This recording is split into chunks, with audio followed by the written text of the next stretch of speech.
ஆமென். கர்த்தருடைய பரிசுத்த நாமத்திற்கு மகிமை உண்டாவதாக. ஆண்டவராகிய இயேசு கிறிஸ்துவின் விலையேற பெற்ற நாமத்தினாலே இந்த வாய்ஸ் ஆஃப் குட் ஷெப்பர்ட் மூலியமாய் உங்களை சந்திப்பதிலே மிக்க மகிழ்ச்சி அடைகிறேன். கர்த்தர் தாமே உங்களை ஆண்டவர் ஆசீர்வதிப்பாராக. கர்த்தருக்குள் மகிழ்ச்சியாக இருப்பீர்கள் என்று சொல்லி நான் உங்களை வாழ்த்துகிறேன். கர்த்தர் உங்களோடு கூட இருப்பாராக. இந்த நாளிலும் ஆண்டவர் உங்களோடு கூட பேச போகிற சில காரியங்களை நான் சொல்லி உங்களுக்காக நான் ஜெபிக்க வாஞ்சிக்கிறேன். ஆண்டவர் தாமே நம்மளை ஆசீர்வதிப்பாராக. மனிதர்கள் எல்லாருமே சோத்திரம், ஒரு காரியத்தை நாம் செய்யும் போது அந்த காரியத்துக்கு சோத்திரம் பலனை எதிர்பார்த்து நம்ம என்ன பண்ணுகிறோம், செய்கிறோம். நாம் எந்த வேலை செய்தாலும், ஒரு கூலி வேலைக்கு போனாலும் சரி, மற்ற எந்த வேலைக்கு போனாலும் சரி, அதிலே நாம் ஒரு பலனை எதிர்பார்க்கிறோம். ஆனால் ஆண்டவராகிய கர்த்தர் சொல்றாரு, நானும் உங்களுக்கு பலன் கொடுப்பேன் என்று சொல்லி. எந்த பலனை சோத்திரம் நம்ம பெற்றுக்கொள்வதற்கு, ஆண்டவர் கொடுக்கிற பலனை நம்ம பெற்று அனுபவிப்பதற்கு நம்முடைய வாழ்க்கையில வேதத்திலே இந்த மத்தேயு எழுதின சுவிசேஷ புஸ்தகத்திலே 6வது அதிகாரத்திலே 3 விதமான காரியங்களை நம்ம செய்யும் போது தேவன் நமக்கு என்ன செய்கிறாரா, பலன் அளிப்பார் என்று சொல்லப்பட்டிருக்கிறது. அந்த மத்தேயு எழுதின சுவிசேஷ புஸ்தகம் 6ஆம் அதிகாரத்துல முதல் வசனம் சொல்லுது, மனுஷர் காண வேண்டும் என்று அவர்களுக்கு முன்பாக உங்கள் தர்மத்தை செய்யாதபடிக்கு எச்சரிக்கையா இருங்கள்.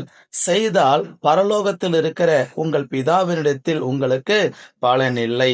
ஆகையால் நீயோ தர்மம் செய்யும் போது மனுஷரால் புகழப்படுவதற்கு மாயக்காரரைப் போல ஆலயங்களிலும் வீதிகளிலும் செய்வது போல உனக்கு முன்பாக தாரை ஊதுவியாதே. அவர்கள் தங்கள் பலனை அடைந்து தீர்ந்ததென்று மெய்யாகவே உங்களுக்கு நான் சொல்லுகிறேன். நீயோ தர்மம் செய்யும் போது உன் தர்மம் அந்தரங்கமாயிருப்பதற்கு உன் வலது கை செய்கிறதை உன் இடது கை அறியாதிருக்க கடவுள் என்று சொல்லுகிறார். பிரியமானவர்களே, நம்முடைய வாழ்க்கையில நிறைய பேரு செய்யறது என்னன்னா, வெளியரங்கமா செய்யற தர்மத்தை வெளியரங்கமா பிரபலப்படுத்த வேண்டும் என்று சொல்லி ஒரு போஸ்ட் கொடுத்து என்ன பண்றாங்க, சோத்திரம் இன்னைக்கு தர்மம் செய்யறாங்க.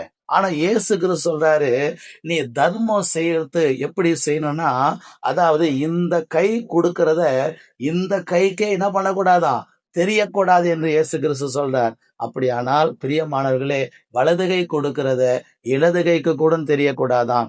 ஏன்னா நம்ம செய்கிற அந்த தர்மமானது அந்தரங்கமா இருக்க வேண்டுமா. நாம தான் சோத்திரம், நான் தர்மம் பண்றேன்னு சொல்லிட்டு தம்பட்ட அடிக்க கூடாது. சோத்திரம், மறைந்திருந்து மற்றவர்களுக்கு நம்ம தர்மம் பண்ணும்போது ஏசப்பா சொல்றாரு, வெளியரங்கமா நமக்கு என்ன கொடுக்கிறாராம், பலன் அளிக்கிறவர் என்று சொல்லப்பட்டிருக்கிறது. 2வது, நீங்க அதே அதிகாரத்துல பாத்தீங்கன்னா சோத்திரம் 7வது வசனம் சொல்லுது, அந்தியும் நீங்கள் ஜெபம் பண்ணும் போது அஞ்ஞானிகளைப் போல வீண் வார்த்தைகளை அளப்பாதையுங்கள். அவர்கள் தங்கள் வசனிப்பினால் தங்கள் ஜெபம் கேட்கப்பட்டதென்று நினைக்கிறார்கள். அவர்களைப் போல நீங்கள் செய்யாதிருங்கள். உங்கள் பிதாவை நோக்கி நீங்கள் சோத்திரம் வேண்டிக் கொள்ளுகிறதற்கு முன்னமே உங்களுக்கு இன்னது தேவை என்று உங்கள் பிதா அறிந்திருக்கிறார். நீங்கள் ஜெபம் பண்ண வேண்டிய விதம் என்று சொல்லி இயேசு கிறிஸ்து கற்றுக் கொடுக்கிறார். பிரியமானவர்களே, நம்முடைய வாழ்க்கையில ஜெபம் பண்ணும் போது கூட நம்ம எப்படி பண்ணிட்ட ஒரு ஜெபம் பண்ணணுமா, அந்தரங்கத்துல அதிக நேரம் நம்ம ஜெபிக்க வேண்டும்.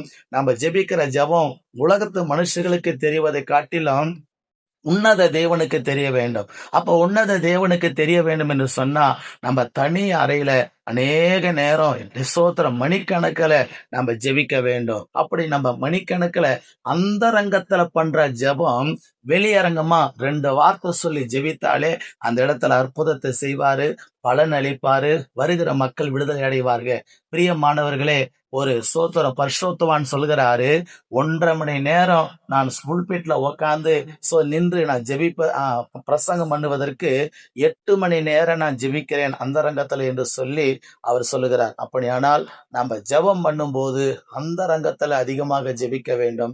வெளியரங்கமா மனுஷன் பார்க்கறதுக்காக சோத்திரம் வீண் வார்த்தைகளை அலப்பி என்ன பண்ணக்கூடாது, நம்ம ஜெபிக்க கூடாது. அதனால நமக்கு பலன் கிடைக்காது. 3வதாக ஆண்டவர் சொல்றாரு, நீயோ சோத்திரம் அந்த 16, 17 வசனத்தை வாசிக்கும் போது, நீங்கள் உபவாசிக்கும் போது மாயக்காரரை போல முகவாடலா இராதேயுங்கள் என்று சொல்லி 17 வசனம் சொல்றாரு, நீயோ உபவாசிக்கும் போது அந்த உபவாசம் மனுஷர்களுக்கு காணப்படாமல் அந்தரங்கத்தில் இருக்கிற உன் பிதாவுக்கு காணப்படும்படியாக உன் தலைக்கு எண்ணெய் பூசி உன் முகத்தை கழுவு, அப்பொழுது அந்தரங்கத்தில் பார்க்கிற உன் பிதா உனக்கு வெளியரங்கமாய் பலனளிப்பார் என்று சொல்லப்பட்டிருக்குது. மூன்றாவது, நீ உபவாசிக்கும் போது நான் உபவாசம் இருக்கேன் தம்பட்டம் அடிக்க கூடாதான்.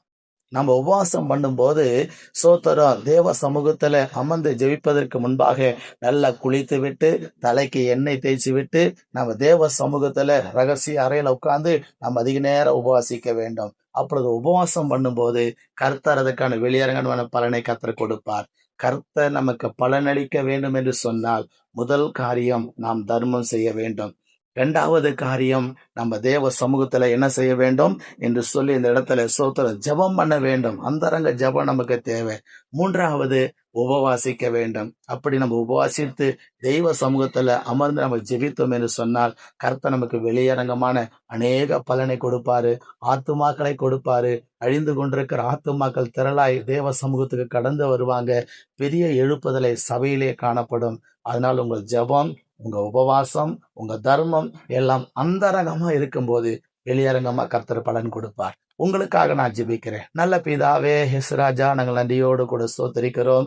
ஆண்டவரே ஸ்தோத்திரம். தர்மம் பண்ணும்போது, உபவாசம் பண்ணும்போது, ஆண்டவரே ஸ்தோத்திரம், ஆண்டவரே ஜெபிக்கும் போது எப்படியெல்லாம் இருந்து நாங்கள் ஜெபிக்க வேண்டும் என்று சொல்லி நீங்க கற்றுக் கொடுத்த தயவுக்காக நன்றி செலுத்துகிறேன். தொடர்ந்து ஆசீர்வதிங்க. இதை கேட்கிற ஜனங்கள் பயனடைய கர்த்தர் அனுக்கிரகம் பண்ணுங்க, ஆசீர்வதிங்க. இயேசுவின் நாமத்தில் கேட்கிறோம் பிதாவே. ஆமேன், ஆமேன், ஆமேன். God bless you. கர்த்தர் உங்கள் யாவரையும் ஆசீர்வதிப்பாராக. ஆமேன்.